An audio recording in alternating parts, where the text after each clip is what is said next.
बोलपुर गांव। यहाँ रात का अंधेरा ना अपने साथ एक ऐसी सरगोशी लाता है जो खून तक जमा देती है।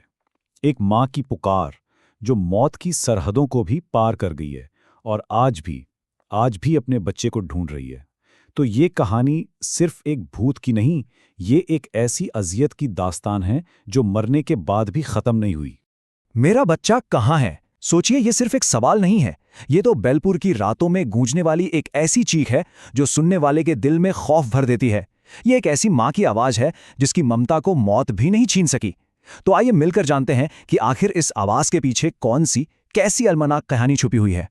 दिन के उजाले में देखें तो बेलपुर किसी भी आम गांव जैसा ही लगता है, लेकिन जैसे ही सूरज ढलता है ना, गांव के इस पुराने पीपल के दरख्त के नीचे एक साया उभरता है। गांव वाले कस्में खाकर कहते हैं कि उन्होंने एक औरत को देखा है, अपनी गोद में एक बच्चे को लिए खामोशी से रोते हुए। उसका सवाल हवा में कहीं खो जाता है, और यही सवाल इस गांव का सबसे गहरा और सबसे खौफनाक राज है। और अब तो ये मंजर जैसे बेलपुर की पहचान ही बन गया है। हर रात वही औरत, वही बच्चा और वही एक दिल दहला देने वाला सवाल। गांव वालों का खौफ इतना बढ़ चुका है, इतना ज्यादा कि कोई भी इस साए के करीब जाने की हिम्मत ही नहीं करता। आखिर वो कौन है और उसका बच्चा वाकई कहाँ है, ये जानने की किसी में जुर्रत ही नहीं। तो चलिए इस राज से पर्दा उठाते हैं। इस भटकती रूह का नाम था अंजलि, और इसकी कहानी मौत के बाद नहीं बल्कि जिंदगी में ही शुरू हो गई थी। एक ऐसी जिंदगी जो एक शादी के बंधन से शुरू हुई, लेकिन वो बंधन उसके लिए अजियत की जंजीर बन गया।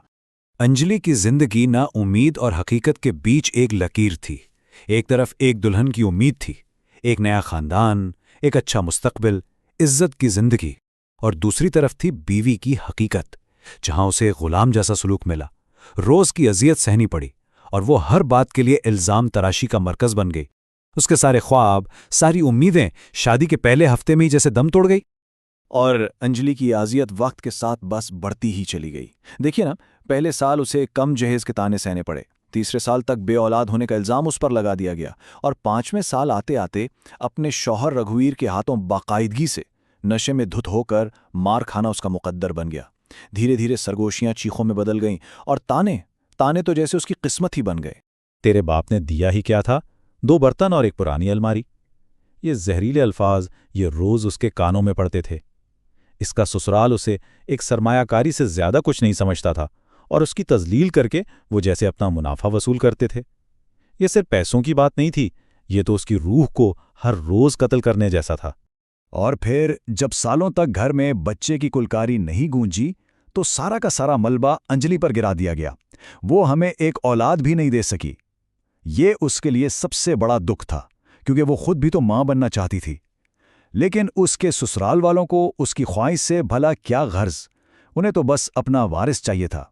ये बांझ है, बस ये एक लफ्ज नहीं था, ये एक दाग था जो इसके माथे पर लगा दिया गया, और देखते ही देखते ये लेबल इसकी पहचान बन गया। पूरा गांव इसे इसी नाम से जानने लगा। वो अपने ही घर में, अपने ही गांव में एक अजनबी बनकर रह गई थी, बिल्कुल तन्हा। लेकिन फिर उस घप अंधेरे में अंजलि की जिंदगी में उम्मीद की एक किरण दाखिल हुई। एक ऐसी खबर जिसने उसे यकीन दिलाया कि शायद अब उसकी अजियतों का दौर खत्म होने वाला है। लेकिन वो बेचारी नहीं जानती थी कि ये उम्मीद एक बेरहम धोखे के सिवा और कुछ नहीं थी। पूरे 5 साल तक वो रोजाना मार और ताने सहती रही, और इन 5 सालों में उसकी वाहिद उम्मीद क्या थी? एक बच्चा। वो बस यही सोचती थी कि एक बच्चे की आमद शायद उसके शौहर का दिल नरम कर दे, शायद उसकी सास को ममता का एहसास दिला दे और उसे इस जहन्नुम से निजात मिल जाए। और फिर बरसों की अजियत के बाद आखिरकार वो दिन आ ही गया, जब डॉक्टर ने उसे बताया कि वो मां बनने वाली है। तो जैसे अंजलि की दुनिया ही बदल गई। कितने सालों बाद उसने आईने में खुद को मुस्कुराते हुए देखा था। उसे लगा कि उसके अंदर जो जान पल रही है ना, वही उसकी निजात देहंदा बनेगी। वो अपनी इस छोटी सी खुशी में डूबी हुई थी, इस बात से बिल्कुल बेखबर कि उसके घर में उसकी इस खुशी का कोई खरीदार नहीं था। हमें तो बस वारिस चाहिए, बच्चा हमारा होगा, तुम तो बस एक जरिया हो। ये थे इसके ससुराल वालों के अल्फाज। इसकी खुशी एक पल में चकनाचूर हो गई। जिस बच्चे को वो अपनी पूरी दुनिया समझ रही थी, वो इनके लिए सिर्फ खानदानी नाम को आगे बढ़ाने का एक जरिया था। इस दिन अंजलि का दिल हमेशा के लिए टूट गया, और हामला होने के बाद उसकी जिंदगी पहले से भी बदतर हो गई। अंजलि की उम्मीद की जो ये छोटी सी शमा थी, अब वो भी बुझने वाली थी। उसके ससुराल वालों की बेहिस्सी और जुल्म अब एक ऐसे मोड़ पर पहुंचने वाला था जहां से वापसी मुमकिन नहीं थी। वो एक ऐसा नाकाबिले बयान जुर्म करने वाले थे जो इंसानियत के नाम पर एक धब्बा है।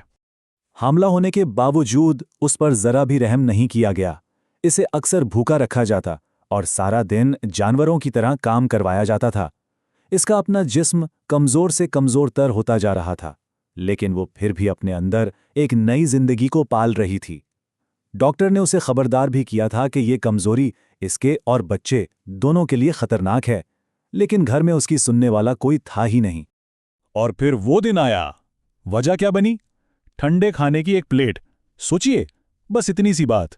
वो थकी हारी डॉक्टर के पास से लौटी और उससे खाना थोड़ा ठंडा हो गया। बस इतनी सी बात पर घर में तूफान आ गया।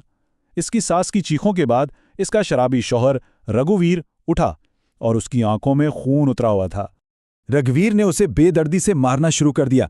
अंजलि बस चीखती रही, मेरे पेट में बच्चा है, मेरे पेट में बच्चा है, लेकिन उसकी फरियाद सुनने वाला वहां कोई नहीं था।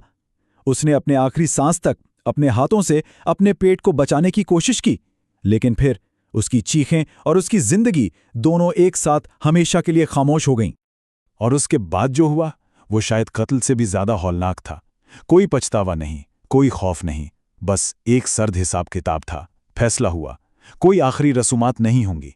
लाश को पिछले खेत में दफन कर दिया जाएगा। और फिर खानदान ने हाथ धोए, रात का खाना खाया और ऐसे सो गए जैसे कुछ हुआ ही ना हो। जब रघुवीर ने उसे गड्ढे में फेंका, तब भी उसके हाथ अपने पेट पर थे, जैसे वो अपनी ममता को मौत के बाद भी निभा रही हो। इन तीनों ने सोचा कि मिट्टी के नीचे दबाने से अंजलि की कहानी हमेशा के लिए खत्म हो जाएगी, लेकिन वो ये नहीं जानते थे कि कुछ कहानियां मरने के बाद शुरू होती हैं। अंजलि की रूह इंसाफ के लिए लौट आई थी और उसका इंतकाम अब शुरू होने वाला था। तीसरी ही रात से इस घर में एक बच्चे के रोने की आवाजें आने लगीं। हर रात उन तीनों कातिलों के लिए अजाब बन गई। कभी उन्हें अंजलि का भूत नजर आता, एक बच्चे को झूला झुलाते हुए, और कभी नाकाबिले बर्दाश्त तकलीफ की आवाजें सुनाई देतीं। उनकी नींदें हराम हो चुकी थीं और खौफ उनके दिलों में घर कर गया था। और फिर एक रात, जब खौफ से कांपते हुए वो तीनों एक ही कमरे में छुपे हुए थे, अंजलि की रूह उनके सामने आ खड़ी हुई। उसकी आंखों में इंतकाम की आग थी और उसकी गोद में एक बच्चा। उसने उनसे वही सवाल पूछा, लेकिन इस बार उसकी आवाज में ममता नहीं थी, सिर्फ कहर था। मेरा बच्चा कहाँ है? उनकी चीखें शायद उनके हल्क में ही दबकर रह गईं, क्योंकि जब सुबह हुई तो गांव वालों को वो तीनों मुर्दा मिले। उनके चेहरों पर एक अबदी खौफ तारी था। उस खानदान का नामो निशान मिट गया। उनकी आखिरी रुस्मात अदा करने वाला भी कोई नहीं बचा था। जुल्म का अंजाम शायद ऐसा ही होता है। वो खानदान तो खत्म हो गया, लेकिन बेलपुर में अंजलि की कहानी आज भी जिंदा है। ये सिर्फ एक भूत की कहानी नहीं, ये एक ऐसी माँ की दास्तान है जिसका इंसाफ शायद अधूरा रह गया। इंतकाम तो पूरा हो गया, लेकिन उसकी तलाश वो अभी बाकी है। गांव वालों ने बाद में इसकी लाश को निकालकर आखिरी रसूमात तो अदा कर दी, ये सोचकर कि शायद अब उसकी रूह को सुकून मिल जाए। लेकिन कुछ जख्म कभी नहीं भरते।